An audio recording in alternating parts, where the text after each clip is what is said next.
तो NO2 minus आई, और तो एक एक करके हम ये सारी रिएक्शन भी दो groups. Hello everyone, welcome to Horizon Academy. My name is Arushi Gupta और आज हम पढ़ेंगे reactions of haloarenes. Haloarenes दो तरह के रिएक्शंस शो करते हैं, nucleophilic substitution reaction and electrophilic substitution reaction. पहले हम पढ़ेंगे न्यूक्लियोफिलिक और उसके बाद हम इलेक्ट्रोफिलिक रिएक्शन पढ़ेंगे। तो स्टार्ट करते हैं आज की क्लास। सबसे पहले आता है न्यूक्लियोफिलिक सब्स्टिट्यूशन रिएक्शन। क्या होती है न्यूक्लियोफिलिक सब्स्टिट्यूशन रिएक्शन? वो रिएक्शन इन विच एक न्यूक्लियोफाइल दूसरे न्यूक्लियोफाइल को रिप्लेस कर देता है, वो होती है हमारी न्यूक्लियोफिलिक सब्स्टिट्यूशन रिएक्शन। ये हमने अपनी पुरानी वीडियोस में ऑलरेडी देखा है। क्या होता है? One nucleophile replaces another nucleophile. ठीक है, ये होती है न्यूक्लियोफिलिक सब्स्टिट्यूशन रिएक्शन। सपोज हमारे पास, क्योंकि ये हेलो अरीन्स में हम पढ़ रहे हैं, तो हमने कोई हेलो अरीन लिया, इसमें हम कोई भी न्यूक्लियोफाइल डालेंगे, ठीक है, और वो इसको रिप्लेस कर देगा और हमें ऐसा कोई कंपाउंड मिल जाएगा। Cl माइनस बाहर चला गया, एक न्यूक्लियोफाइल ने दूसरे न्यूक्लियोफाइल को रिप्लेस कर दिया। Cl माइनस न्यूक्लियोफाइल है क्योंकि नेगेटिवली चार्ज्ड है, न्यूक्लियोफाइल इलेक्ट्रॉन रिच स्पीसीज होती है। ठीक है, तो ऐसी रिएक्शंस को हम बोलते हैं न्यूक्लियोफिलिक सब्स्टिट्यूशन रिएक्शन। अब क्या होता है कि जो हमारे अराइल हैलाइड्स होते हैं वो लेस रिएक्टिव होते हैं towards nucleophilic substitution reaction. Haloalkanes में तो हमने देखा था न्यूक्लियोफिलिक सब्स्टिट्यूशन रिएक्शन आराम से हो गई थी और बहुत सारे हमने उसके एग्जांपल्स देखे थे। लेकिन हेलो अरीन्स जो है लेस रिएक्टिव होती है न्यूक्लियोफिलिक सब्स्टिट्यूशन रिएक्शन की तरफ, वो जो है कम शो करती है न्यूक्लियोफिलिक सब्स्टिट्यूशन रिएक्शन। ऐसा क्यों होता है? इसके चार रीजंस हैं। इसके चार रीजन है। पहला रीजन है रेजोनेंस। सपोज मेरे पास ये कोई हेलो अरीन है, बेंजीन रिंग है, और इसके ऊपर सपोज मैंने क्लोरीन लगा दिया, या फिर आप कोई भी हेलोजन लगा सकते हैं। अब इसके पास लोन पेयर्स होंगे। अब रेजोनेटिंग स्ट्रक्चर आपने 11th क्लास की जीओसी में सीखे होंगे बनाना। यहाँ पे डबल बॉन्ड आ जाएगा, यहाँ नेगेटिव चार्ज, यहाँ पॉजिटिव चार्ज, फिर ये नेगेटिव चार्ज इधर जाके ऐसे डीलोकलाइज हो जाएगा। ऐसे करके हमारे इसमें रेजोनेटिंग स्ट्रक्चर्स बनेंगे। अब ध्यान दीजिए इस बॉन्ड पे, इस कार्बन और इस हेलोजन के बीच में जो बॉन्ड है ये है एक डबल बॉन्ड। ठीक है, तो जो कार्बन और हेलोजन बॉन्ड होता है ये पार्शियल डबल बॉन्ड करेक्टर आ जाता है इसमें, जिस वजह से ये बॉन्ड स्ट्रांग हो जाता है और strong bonds are difficult to break. Difficult to break. अब हमने देखा था कि हमारी न्यूक्लियोफिलिक सब्स्टिट्यूशन रिएक्शन में ये CCl बॉन्ड टूटेगा और इसकी जगह दूसरा न्यूक्लियोफाइल आएगा और वो अपना नया बॉन्ड बनाएगा। ठीक है, यही एग्जाम्पल देखा था ना हमने कि इधर Cl है, ये न्यूक्लियोफाइल आया, ये CCl वाला बॉन्ड ब्रेक हो जाएगा और यहाँ पे इसकी जगह न्यूक्लियोफाइल लग जाएगा। अब इस बॉन्ड को, क्योंकि इस बॉन्ड के पास पार्शियल डबल बॉन्ड कैरेक्टर है, तो ये बॉन्ड स्ट्रांग हो गया, पार्शियल डबल बॉन्ड। ठीक है, स्ट्रांग हो गया, it is difficult to break. इस वजह से जो हमारे अराइल हैलाइड्स होते हैं वो लेस रिएक्टिव होते हैं टुवर्ड्स न्यूक्लियोफिलिक सब्स्टिट्यूशन रिएक्शन। ये तो था एक रीजन, रेजोनेंस। इसके चार रीजन है, तो अब चलते हैं हम सेकेंड रीजन पर। सेकेंड रीजन है हाइब्रिडाइजेशन। ये एक मेरे पास हेलो अरीन है और ये हेलो एल्केन है। इसमें हेलोजन जिस कार्बन से जुड़ा है उसकी हाइब्रिडाइजेशन है sp2, और इस केस में हेलोजन जिस कार्बन से जुड़ा है उसकी हाइब्रिडाइजेशन है sp3। sp2 हाइब्रिडाइजेशन में मोर s करेक्टर होगा। ये आप लोगों ने पहले सीखा है कि तीन तरह की हाइब्रिडाइजेशन होती है, s, sp2 और sp3। इसके अंदर 50% s करेक्टर होता है, इसके अंदर 33% s करेक्टर है और इसमें 25% एस करेक्टर होता है। ये आप लोगों ने अपनी 11th क्लास में सीखा होगा।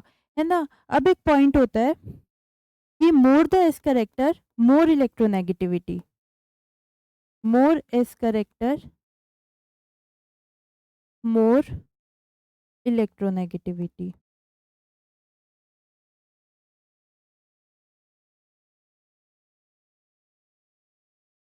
ठीक है।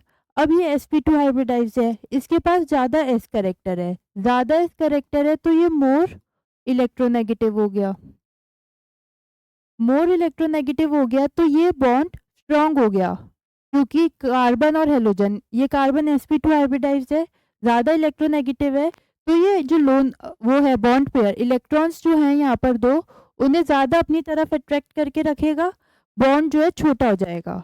आप देख भी सकते हो यहाँ पे जो बॉन्ड लेंथ है वो है 169 पिकोमीटर, लेकिन इस केस में बॉन्ड लेंथ है 177 पिकोमीटर। इस केस में बॉन्ड लेंथ छोटी है, इस केस में बॉन्ड लेंथ ज्यादा है। अब बॉन्ड लेंथ लेस हुई, बॉन्ड लेंथ शॉर्ट, तो क्या होगा, difficult to break, bond strong हो जाएगा और डिफिकल्ट हो जाएगा ब्रेक करने के लिए। हम ऐसे बोल सकते हैं स्ट्रांग बॉन्ड। तो इस वजह से हेलो अरीन्स जो हैं लेस रिएक्टिव होते हैं टूवर्ड्स न्यूक्लियोफिलिक सब्स्टिट्यूशन रिएक्शन। क्या रीजन है कि ये sp2 हाइब्रिडाइज्ड है, ज्यादा इस करेक्टर है, ज्यादा इलेक्ट्रोनेगेटिव है, ज्यादा इलेक्ट्रोनेगेटिव हुआ तो बॉन्ड हो गया शॉर्ट और strong, strong bond are difficult to break, तो ये जल्दी से ब्रेक नहीं होता। तो इस वजह से हेलो अरीन्स लेस रिएक्टिव है, जबकि हेलो एल्केन्स में ये बॉन्ड लेंथ ज्यादा है तो ये आसानी से ब्रेक हो जाता है। ठीक है, ये था हमारा सेकंड रीजन। अब आगे चलते हैं थर्ड रीजन पर। थर्ड रीजन है instability of phenyl cation.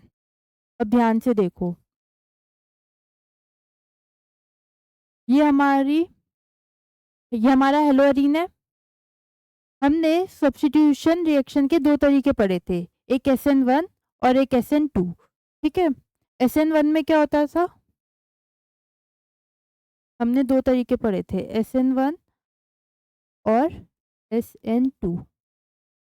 SN1 two steps में होती थी, पहले कार्बोकटायन बनता था और फिर अटैक होता था। याद है आप लोगों को, सपोज ऐसे करके कुछ है मेरे पास,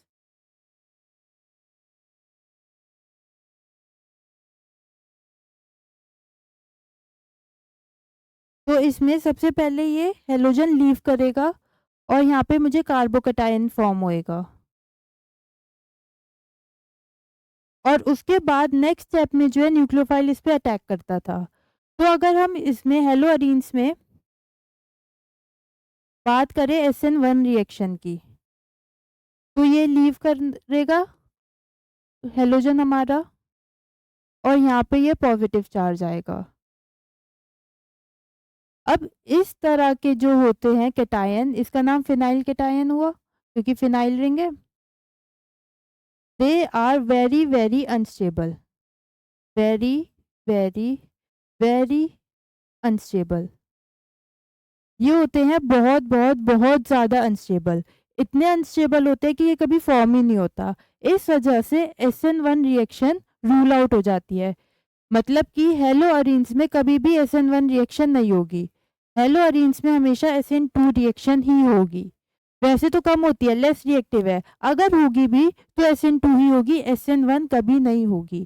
तो इसको आप इंपॉर्टेंट करके लिख लो, in haloarenes SN1 reaction never take place, only SN2 reaction takes place। तो अगर आपसे कभी मैकेनिज्म पूछ ले तो आप हमेशा हेलो अरीन्स के केस में SN2 ही बोलेंगे, कभी भी SN1 रिएक्शन नहीं बोलेंगे, क्योंकि हेलो अरीन्स में SN1 नहीं होती है। रीजन है ये कि फिनाइल कैटायन जो बनेगा वो वेरी वेरी अनस्टेबल होता है, तो कभी बनता ही नहीं है। ठीक है, इसे नोट करो। फिर एक फोर्थ और लास्ट पॉइंट है, वो देखते हैं। अब देखते हैं कि फोर्थ रीजन क्या है हमारा, जो हेलो अरीन्स लेस रिएक्टिव होते हैं टुवर्ड्स न्यूक्लियोफिलिक सब्स्टिट्यूशन रिएक्शन।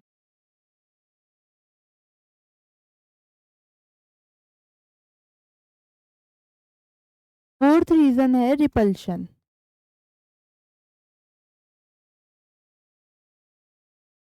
ये हमारा हेलोअरीन है हमारे पास,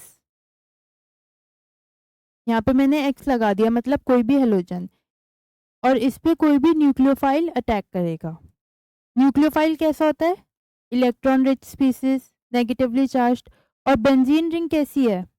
बेंजीन रिंग भी इलेक्ट्रॉन रिच होती है, ये मैंने आपको पहले भी बताया था। इसके पास 3 पाई बॉन्ड्स हैं जो ऊपर ही ऊपर घूम रहे हैं, मतलब इलेक्ट्रॉन्स हैं जो ऊपर घूम रहे हैं। तो बेंजीन रिंग भी इलेक्ट्रॉन रिच है और न्यूक्लियोफाइल भी इलेक्ट्रॉन रिच है।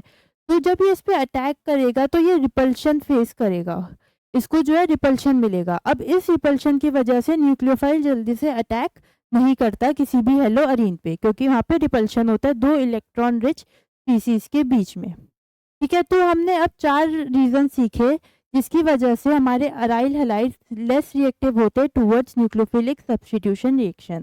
ठीक है, पहला था रेजोनेंस, दूसरा था हमारा रेजोनेंस जिसमें पार्शियल डबल बॉन्ड कैरेक्टर आ जाता है। दूसरा है हाइब्रिडाइजेशन जिसकी वजह से बॉन्ड स्ट्रांग हो जाता है। तीसरा रीजन है इंस्टेबिलिटी ऑफ फिनाइल केटायन जिसकी वजह से SN1 रिएक्शन होती ही नहीं है कभी, हमेशा SN2 रिएक्शन होती है। और फोर्थ रीजन है रिपल्शन। ठीक है, लेकिन कभी कभी इन सम केसेस हमारे हेलोअरीन्स न्यूक्लियोफिलिक सब्स्टिट्यूशन रिएक्शन दिखाते हैं। कब दिखाते हैं? सपोज करो मैंने लिया क्लोरोबेंजीन, ये क्लोरोबेंजीन है, इसको अगर मैं हीट करूँ NaOH के साथ एट 623 केल्विन, 623 केल्विन देख लो, बहुत हाई टेम्परेचर, और 300 ATM प्रेशर पे, मतलब बहुत हाई प्रेशर पे। अगर मैं किसी क्लोरोबेंजीन को या कोई सा भी हमारा हेलोअरीन, क्लोरोबेंजीन, क्लोरीन की जगह कुछ और भी लगा सकते हैं हम, ब्रोमीन वगैरह, उसको हीट करा NaOH के साथ at high temperature and high pressure, तो हाई टेम्परेचर और हाई प्रेशर पे न्यूक्लियोफिलिक सब्स्टिट्यूशन रिएक्शन हो जाती है। NaOH से हमें क्या मिलेगा? OH माइनस न्यूक्लियोफाइल मिलेगा। तो ये क्लोरीन को रिप्लेस करके खुद यहाँ पे अटैच हो जाएगा। एक न्यूक्लियोफाइल ने दूसरे न्यूक्लियोफाइल को रिप्लेस कर दिया, OH माइनस ने Cl माइनस को रिप्लेस कर दिया और उसकी जगह खुद जाके लग गया। तो ये थी हमारी न्यूक्लियोफिलिक सब्स्टिट्यूशन रिएक्शन इन हेलोअरीन्स।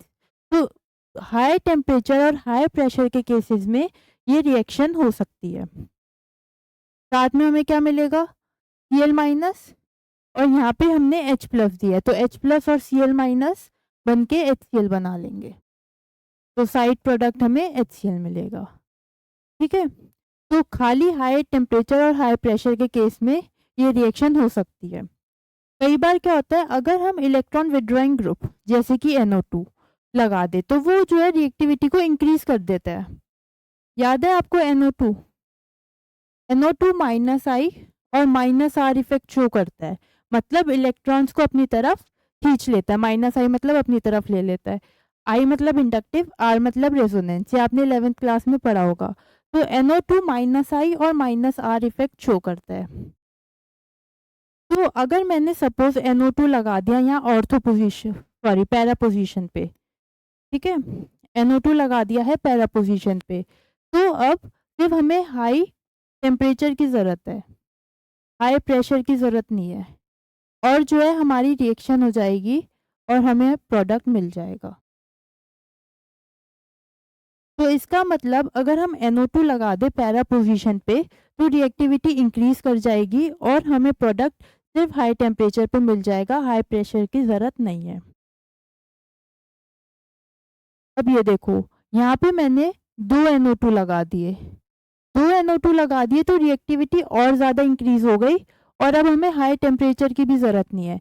पहले हमें 623 केल्विन टेम्परेचर पे जाना था, लेकिन 2 NO2 ग्रुप लगाने की वजह से क्या हुआ, रिएक्टिविटी इंक्रीज कर गई और हमें हमारा प्रोडक्ट लो टेम्परेचर पे ही मिल गया।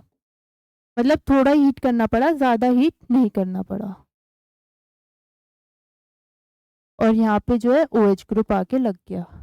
Cl माइनस रिलीज होगा, ये H प्लस है, H प्लस और Cl माइनस मिलके HCl बना देंगे। ठीक है, तो ये हो गई हमारी एक और तरह की न्यूक्लियोफिलिक सब्स्टिट्यूशन रिएक्शन। देख रहे हो आप डिफरेंस? पहले हमें हाई टेम्परेचर और हाई प्रेशर चाहिए था, फिर हमने जब एक NO2 ग्रुप लगा दिया तो हमें हाई प्रेशर की ज़रूरत नहीं है, खाली हाई टेम्परेचर चाहिए। फिर अगर 2 NO2 ग्रुप्स लगा दिए तो अब हमारा टेम्परेचर भी उतना हाई नहीं चाहिए, अब थोड़ा कम हाई चाहिए।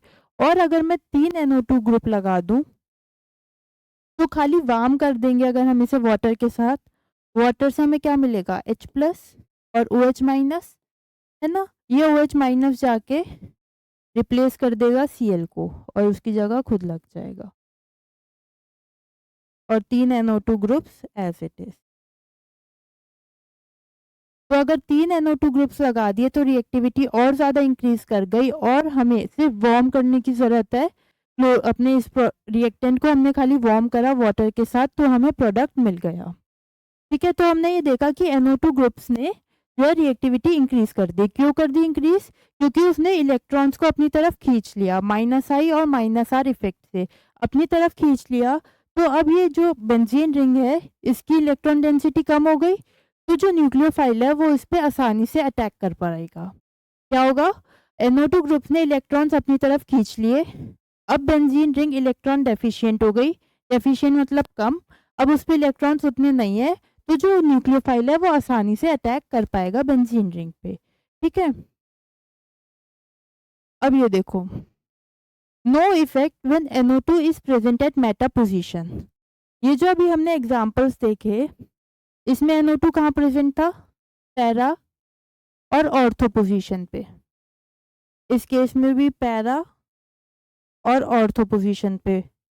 आई होप आपको पता है कि पैरा और ऑर्थो क्या है और मुझे बताने की जरूरत नहीं है, फिर भी एक बार देख लो। अगर कोई भी दो ग्रुप्स ऐसे अटैच है 1 और 4 पोजीशन पे तो हम बोलते हैं पैरा। अगर वो अटैच है 1 और 3 पोजीशन पे तो हम बोलते हैं मेटा। और अगर वो अटैच है 1 और 2 पोजीशन पे तो हम बोलते हैं उसे ऑर्थो। ठीक है, तो इस केस में क्लोरीन और NO2 ऑर्थो पे है, क्लोरीन और ये वाला NO2 पैरा पे है और ये क्लोरीन और ये NO2 ऑर्थो पे है। तो NO2 हमारा या तो पैरा पोजीशन पे प्रेजेंट है या फिर ऑर्थो। इस वाले केस में देखें तो क्लोरीन हमारा NO2 वो क्लोरीन हमारा पैरा पोजीशन पे प्रेजेंट है। तो अब ऐसा क्यों? NO2 खाली पैरा या फिर ऑर्थो पोजीशन पे क्यों प्रेजेंट है? अगर NO2 को हम मेटा पोजीशन पे अटैच कर दें तो क्या हमारी रिएक्शन होगी? ये एक क्वेश्चन आता है कि ये जो इफेक्ट है NO2 ने रिएक्टिविटी इंक्रीज तो कर दी, पर कब करी? जब वो ऑर्थो और पैरा पोजीशन पे प्रेजेंट था। अगर NO2 मेटा पोजीशन पे प्रेजेंट होगा तो हमारी रिएक्टिविटी इंक्रीज नहीं होगी। ऐसा क्यों? देखो, अब हमने सीखा था SN1 रिएक्शन तो होगी नहीं एल्लोरीन्स में, क्योंकि फिनाइल कैटायन बनेगा जो कि अनस्टेबल है। कौन सी रिएक्शन होगी? SN2। SN2 कौन सी होती है? जो एक स्टेप में हो जाए, है ना? सपोज करो ये है, OH- ने इस पे अटैक करा तो ये जो बॉन्ड है ये यहाँ चला जाएगा।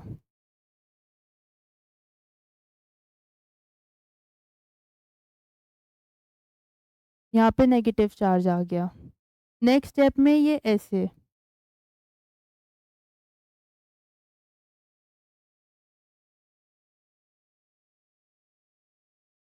ठीक है। उसके बाद नेक्स्ट स्टेप में ये नेगेटिव चार्ज यहाँ जाएगा। ये आप लोगों ने अपनी 11th क्लास में सीखा होगा रेजोनेटिंग स्ट्रक्चर्स बनाते टाइम।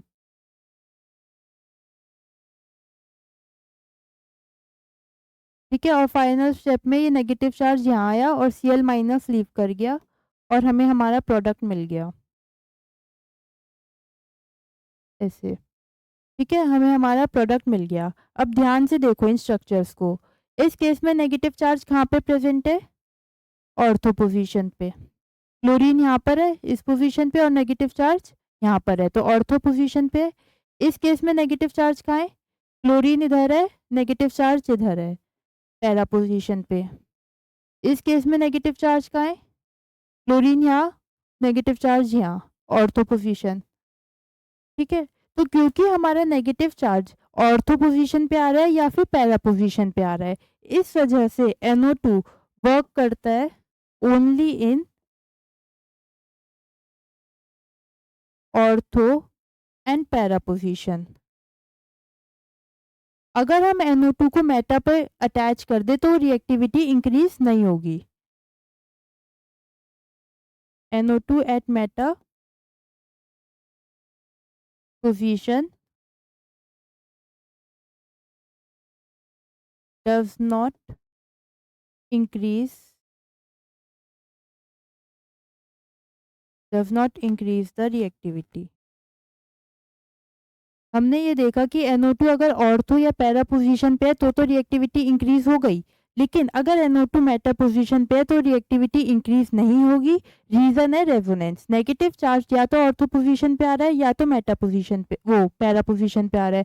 तो NO2 जो नेगेटिव चार्ज को स्टेबलाइज कर पाएगा तभी कर पाएगा अगर वो खुद ऑर्थो या पैरा पोजीशन पे होगा। मेटा पोजीशन पे होगा तो वो नहीं कर पाएगा स्टेबलाइज। इसलिए no effect is observed when NO2 is present at meta position. समझ आया ये? इसे नोट कर लो, फिर आगे बढ़ते हैं। इसके बाद नेक्स्ट आती है हमारी इलेक्ट्रोफिलिक सब्स्टिट्यूशन रिएक्शन। तो क्या होती है electrophilic substitution reaction? Electrophilic substitution reaction में एक इलेक्ट्रोफाइल दूसरे इलेक्ट्रोफाइल को रिप्लेस कर देता है। ये हमने ऑलरेडी पहले की क्लासेस में सीखा है कि एक इलेक्ट्रोफाइल पॉजिटिवली चार्ज स्पीसीज होता है, रिप्लेसेस अनदर इलेक्ट्रोफाइल। ठीक है, सपोज हमारे पास कोई भी हेलोअरीन है, ऐसे करके ये X मतलब हेलोजन, इसके अंदर मैंने कोई भी इलेक्ट्रोफाइल डाला E+, ये क्या करेगा? सपोज यहाँ पे हाइड्रोजन है, ठीक है, इस हाइड्रोजन को रिप्लेस करके खुद इसकी जगह लग जाएगा और H+ रिलीज हो जाएगा। अब H+ भी इलेक्ट्रोफाइल है क्योंकि पॉजिटिवली चार्ज स्पीसीज है, तो उसने H+ को रिप्लेस करके उसकी जगह खुद आके लग गया। ये होती है हमारी इलेक्ट्रोफिलिक सब्स्टिट्यूशन रिएक्शन। अब हेलोअरीन्स जो है वो वेरियस तरह के इलेक्ट्रोफिलिक सब्स्टिट्यूशन रिएक्शन शो करते हैं। कौन कौन से? Nitration, sulphonation, halogenation, Friedl Crafts acylation और फ्रीडल क्राफ्ट एल्काइलेशन। तो एक एक करके हम ये सारी रिएक्शंस पढ़ेंगे कि क्या होती है। उससे पहले एक बात आती है, क्या? कि we get only ortho and para product, कि हमें खाली ऑर्थो और पैरा प्रोडक्ट मिलता है। ये मेरा हेलोअरीन है कोई भी, इसमें जब मैं इलेक्ट्रोफाइल डालूंगी तो ये किसी भी हाइड्रोजन को रिप्लेस कर देगा। अब इसके पास तीन ऑप्शंस है, या तो ये ऑर्थो वाले हाइड्रोजन को रिप्लेस करे, मेटा वाले को रिप्लेस करे या पैरा वाले को। ये पैरा, ये मेटा और ये ऑर्थो। तो जो इलेक्ट्रोफाइल होता है वो खाली ऑर्थो और पैरा वाले हाइड्रोजन को रिप्लेस करता है, मेटा वाले हाइड्रोजन को रिप्लेस नहीं करता। और हमें जो प्रोडक्ट मिलता है वो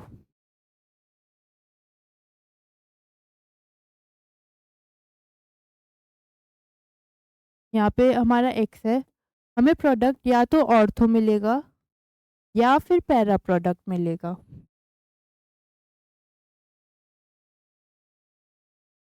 हमें मेटा प्रोडक्ट नहीं मिलेगा, नो मेटा प्रोडक्ट।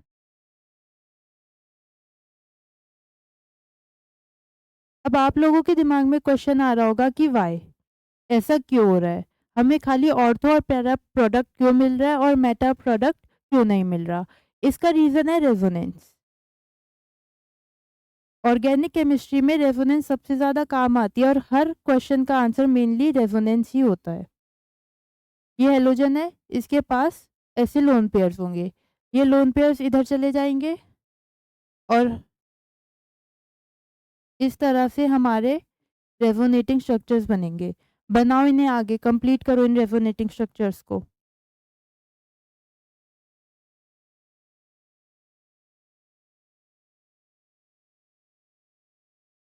यहाँ पे आएगा नेगेटिव चार्ज और फिर नेक्स्ट स्टेप में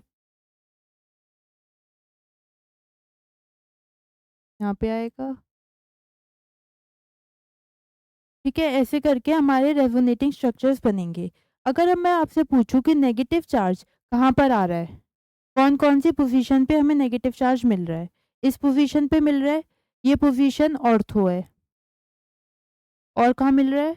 इस पोजीशन पे, ये पैरा। और इस पोजीशन पे, ये भी हमारी ऑर्थो पोजीशन है ना?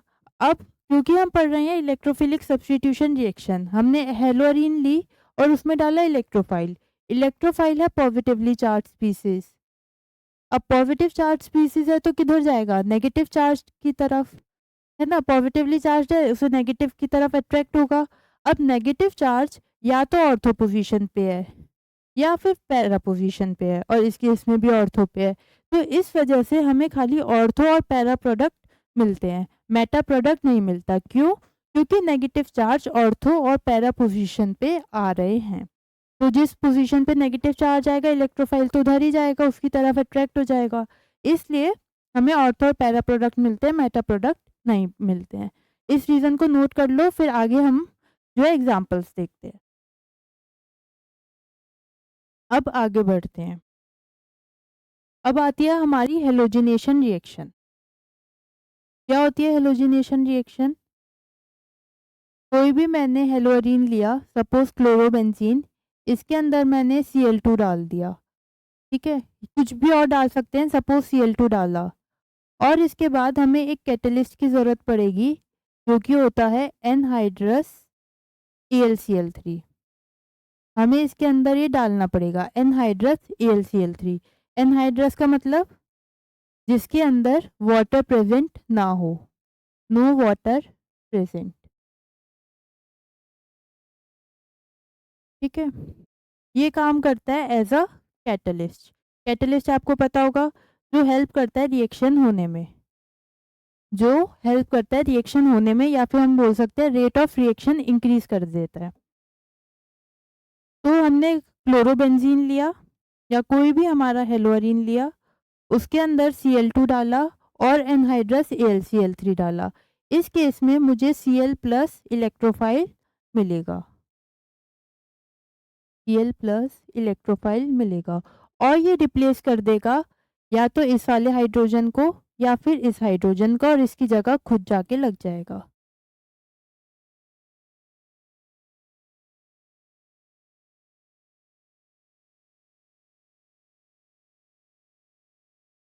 तो मुझे या तो ऑर्थो प्रोडक्ट मिलेगा या फिर पैरा प्रोडक्ट मिलेगा। ये हमने ऑलरेडी देखा कि क्यों हमें मेटा प्रोडक्ट नहीं मिलेगा। तो अगर आपने पेपर में ऐसे बना दिया Cl और Cl, तो ये गलत है।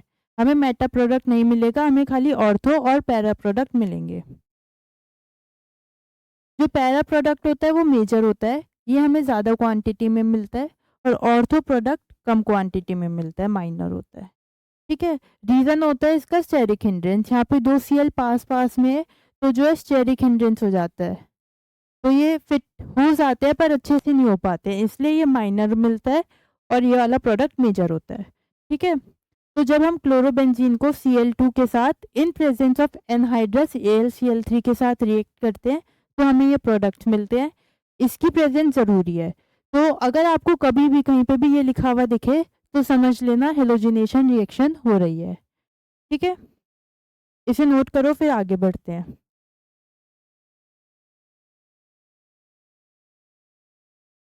नेक्स्ट आती है हमारी नाइट्रेशन रिएक्शन।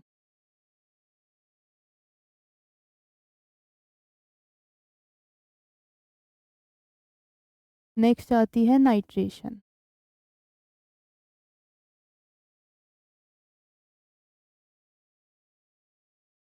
इसमें हमने सेम वही कोई भी हेलोअरीन लिया, सपोज Cl, इसमें मैंने डाला concentrated HNO3 and concentrated H2SO4, ठीक है? HNO3 क्या है? नाइट्रिक एसिड, आपको पता होगा सबको, और H2SO4 है सल्फ्यूरिक एसिड।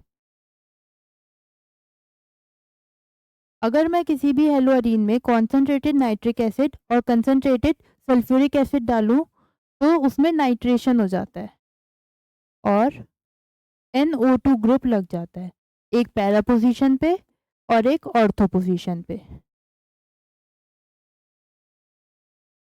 ऐसे। तो ये हमें पैरा प्रोडक्ट मिला जो कि मेजर होगा, और ये हमें ऑर्थो प्रोडक्ट मिला जो माइनर है। तो नाइट्रेशन के केस में हमारा इलेक्ट्रोफाइल NO2 होता है और ये रिप्लेस कर देता है H+ को। पैरा और ऑर्थो करके हमें 2 प्रोडक्ट्स मिलते हैं। ठीक है, इसे नोट करो, फिर आगे बढ़ते हैं।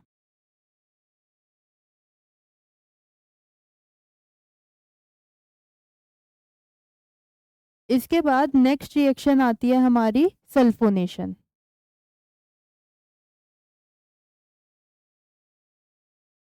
थर्ड हमारी है सल्फोनेशन।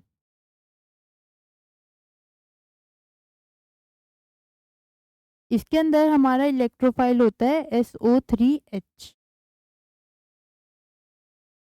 किसी भी हेलोअरीन को हम अगर हीट करें कंसंट्रेटेड H2SO4 के साथ, हीट का सिंबल क्या होता है? ऐसे ट्रायंगल। ठीक है, आप लोगों ने पढ़ा होगा ये। तो अगर हम किसी हेलोअरीन को हीट करें कंसंट्रेटेड H2SO4 के साथ, तो हमें जो प्रोडक्ट मिलेगा SO3H ग्रुप अटैच हो जाता है। ये बहुत इंपॉर्टेंट रिएक्शंस है और आगे जाके बहुत यूज होती हैं ये। तो इस पर्टिकुलर रिएक्शन को हम बोलते हैं सल्फोनेशन। ये एग्जाम्पल है इलेक्ट्रोफिलिक सब्स्टिट्यूशन रिएक्शन का।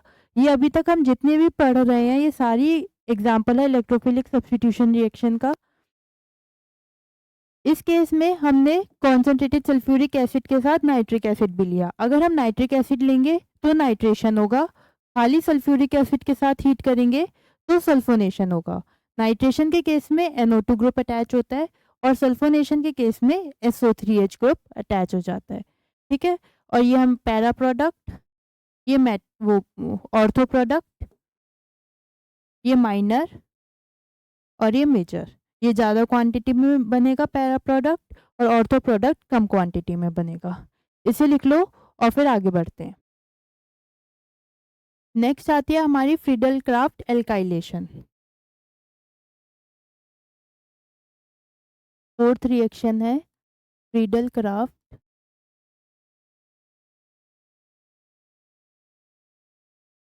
एल्काइलेशन।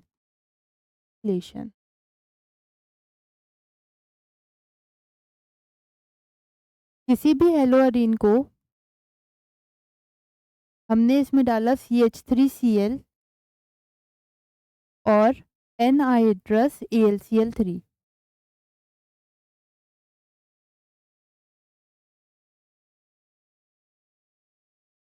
एनहाइड्रस मतलब जिसके अंदर पानी ना हो, वो AlCl3 जिसमें जरा सा भी मॉइस्चर भी प्रेजेंट ना हो, वाटर के कुछ भी अमाउंट प्रेजेंट ना हो, बिल्कुल प्योर फॉर्म हो। ठीक है, ये होता है एक लुईस एसिड और एक्ट करता है एज अ कैटलिस्ट। ठीक है, इसकी प्रेजेंस जरूरी है रिएक्शन में। एनहाइड्रस AlCl3 का प्रेजेंट होना जरूरी है।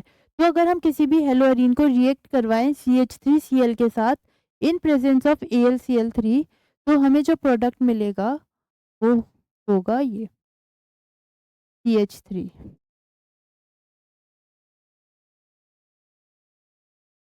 एक हमें ऑर्थो प्रोडक्ट मिल गया और एक हमें पैरा प्रोडक्ट मिला। पैरा वाला मेजर होगा, ज़्यादा क्वांटिटी में बनेगा, और ऑर्थो वाला माइनर होगा। ठीक है, तो क्योंकि इसका नाम था फ्रीडल क्राफ्ट एल्काइलेशन, ये साइंटिस्ट का नाम था फ्रीडल और क्राफ्ट, इसने इन दोनों ने मिलकर ढूंढी थी ये रिएक्शन। और एल्काइलेशन मतलब एल्काइल ग्रुप अटैच हो रहा है। हमने यहाँ पे CH3 अटैच कर दिया ना, जो कि एक एल्काइल ग्रुप है, तो इसलिए हम इसको बोलते हैं फ्रीडल क्राफ्ट एल्काइलेशन। CH3Cl की जगह अगर मैं ले लूँ C2H5Cl, बाकी सब कुछ सेम है, तो हमें क्या मिलेगा? CH3 की जगह C2H5 अटैच हो जाएगा।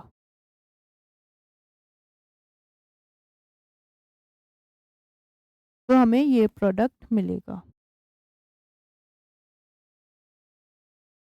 ठीक है, अगर आपको C2H5 की जगह कोई भी एल्काइल ग्रुप दे दें, तो आप वहाँ पे वो एल्काइल ग्रुप जाके अटैच कर देना, तो हमें हमारा प्रोडक्ट मिल जाएगा। कुछ भी दे सकते हैं वो आपको, प्रोपेन, ब्यूटेन या कोई भी एल्काइल ग्रुप दे दें, तो एक आप ऑर्थो पे और एक बार पैरा पे जाके उस एल्काइल ग्रुप को अटैच कर देना।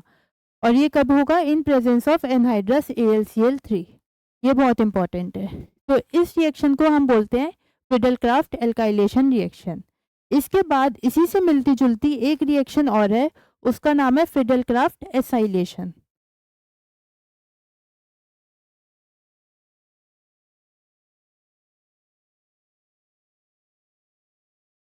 फ्रिडल-क्राफ्ट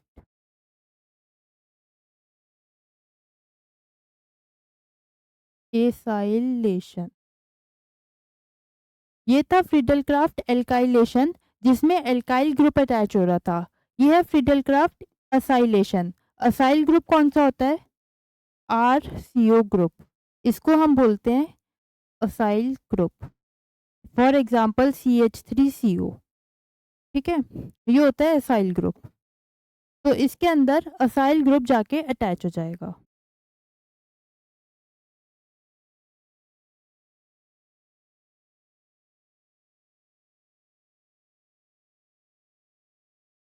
इसके अंदर भी एनहाइड्रस AlCl3 का होना इंपॉर्टेंट है। ये एक्ट करता है एज अ कैटलिस्ट और हमें जो प्रोडक्ट मिलेगा, एक बार ऑर्थो पे और एक बार पैरा पे COCH3 अटैच हो जाएगा। इस केस में खाली CH3 अटैच हुआ था, इस केस में COCH3 अटैच हो जाएगा।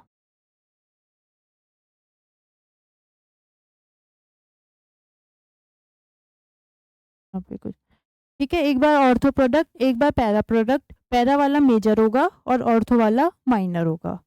अगर आपको इस CH3 की जगह वो दे दे C2H5COCl, तो आप क्या करोगे?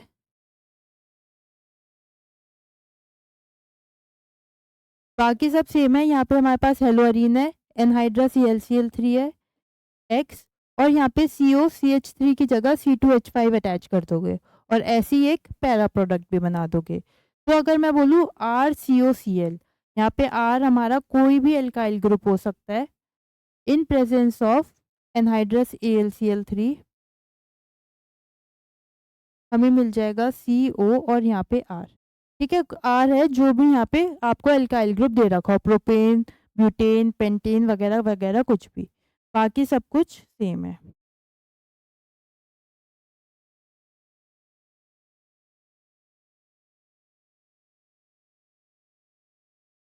तो ये थी हमारी फ्रिडल-क्राफ्ट एसाइलेशन। तो हमने 5 तरह की इलेक्ट्रोफिलिक सब्स्टिट्यूशन रिएक्शन सीखी। हेलोजिनेशन, जिसमें हेलोजन अटैच होता है। सेकंड थी नाइट्रेशन, जिसके अंदर NO2 ग्रुप अटैच होता है। थर्ड थी सल्फोनेशन, जिसमें SO3H ग्रुप अटैच होता है। And fourth and fifth are Friedel Crafts alkylation and Friedel Crafts acylation. ठीक है, इन सब की रिएक्शन कंडीशंस याद रखना इंपॉर्टेंट है। इसमें हमें ज़रूरत होती है एनहाइड्रस AlCl3 की, और नाइट्रेशन और सल्फोनेशन में हमें ज़रूरत होती है सल्फ्यूरिक एसिड की। डिफरेंस क्या है? अगर हम नाइट्रिक एसिड भी ले लेंगे तो हर नाइट्रेशन होगी, सिर्फ सल्फ्यूरिक एसिड लेंगे तो सल्फोनेशन हो जाएगी। तो आज हमने सीखी electrophilic substitution reaction and nucleophilic substitution reactions of haloarene. आज की क्लास के लिए इतना ही। Thank you very much for watching.